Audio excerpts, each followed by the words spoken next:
கரூர் சட்டமன்ற தொகுதி திமுக வேட்பாளர் தியாகராஜனை ஆதரித்து சட்டமன்ற தொகுதி தேர்தல் பொறுப்பாளரும் முன்னாள் அமைச்சர் செந்தில் பாலாஜியின் தம்பியுமான அசோக்குமார் தீவிர தேர்தல் பிரச்சாரத்தில் ஈடுபட்டு வருகிறார். இதுகுறித்த கூடுதல் விவரங்களை நமது செய்தியாளர் பார்த்திபன் வழங்க கேட்கலாம்.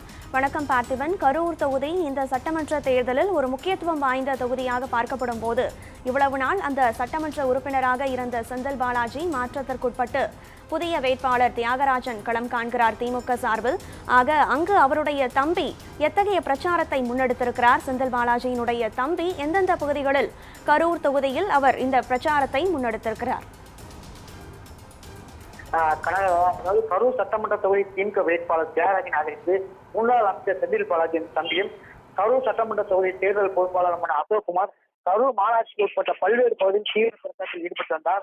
இந்நிலையில் இந்த 2 மீட்டர் பகுதியில் பிரச்சாரத்தை தொடங்குவதற்கு முன் அசோக்குமார் அப்பகுதியில் அமைந்துள்ள பிள்ளையார் கோயில் சாமி தரிசனம் செய்தார். அதைத் தொடர்ந்து வெங்கமேடு கடைவீதி வேட்பாளர் தியாகராஜன் மற்றும் அசோக் இருவருக்கும் அப்பகுதி பெண்கள் வழிநிலையில் ஆரத்தி எடுத்து மலர் தூவி உற்சாக வரவேற்பு அளித்தனர். அப்போது பிரச்சார வாகனத்தில் நின்றுபடி பேசிய வேட்பாளர் தியாகராஜன் திமுக ஆட்சி நிறைவேற்ற பல்வேறு திட்டங்களையும் தேர்தல் வாக்குகள் எடுத்து வச்சு பொதுமக்கள் மத்தியில் உதவி செய்யும் திட்டத்துக்கு வாக்கு தெரிவித்தார். குறிப்பாக புதுமை பெண் திட்டமும் நாள் முதல் திட்டம் அடங்கிய உள்ள பல்வேறு திட்டங்களை அவர் பேசி வாக்கு சேர்த்தார். இந்நிலையில் தொடர்ந்து பேசிய இந்த பகுதியில் செந்தில் பாலாஜி சகோதரர் எதிர்கட்சியில் பேசி வருகிறார். செந்தில் பாலாஜி தோல்வி கோவை சென்று விட்டதாகவும் கூறுகின்றனர். 2021 எதிரணி வேட்பாளர் தோற்கடித்து வெற்றி பெற்ற பிறகு கோவை சென்றுள்ளார். தோல்வி அடைந்தவர்கள் வேறு தொகுதிக்கு மாற வேண்டும், வெற்றியவர்கள் இரண்டாவது வேறு தொகுதிக்கு மாற வேண்டும் என்ற அவர் செந்தில் பாலாஜி என்றால் எனக்கு வாக்களிக்க வேண்டும் என்று மற்றவர்களையும் எதிரணி வேட்பாளர் கூறி வருகிறார்கள். மக்கள் மனதில் நீங்க இடம்பெற்றதற்கு தான் உங்கள் வாக்கு என்பதை இந்த தேர்தல் நீங்கள் நிரூபிக்கும் என்று கூறினார். கரூர் தொகுதியில் திமுக வேட்பாளர் தியாகராஜனை ஆதரித்து முன்னாள் சட்டமன்ற உறுப்பினர் செந்தில் பாலாஜியினுடைய தம்பி அசோக்குமார் பரப்புரையில் ஈடுபட்டிருக்கிறார். கூடுதல் விவரங்களை வழங்கியமைக்கு நன்றி பார்த்திபன்.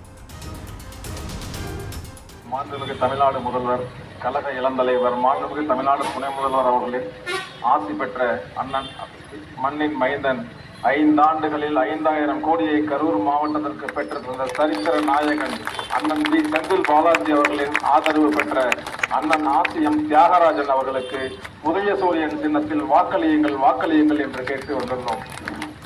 ஒரு கருத்தை மட்டும் சொல்லலாம்னு இருக்கேன். ஏன்னா எதிர்முகாம் வேட்பாளர் சொல்லிட்டு இருப்பார் போல இருக்கு. செந்தில் பாலாஜி பயந்துட்டு போயிட்டாரு, என்னை எடுத்து நிக்க முடியல அப்படின்னு. உன்னை 2021 தோக்கடிச்சுட்டு தான் இன்னைக்கு பயந்துட்டு போயிருக்காரு. தோற்று போனவங்க பயந்து ஓடி பார்த்துருக்கீங்க, ஜெயிச்சவங்க என்னைக்கு பயந்து வரணும்?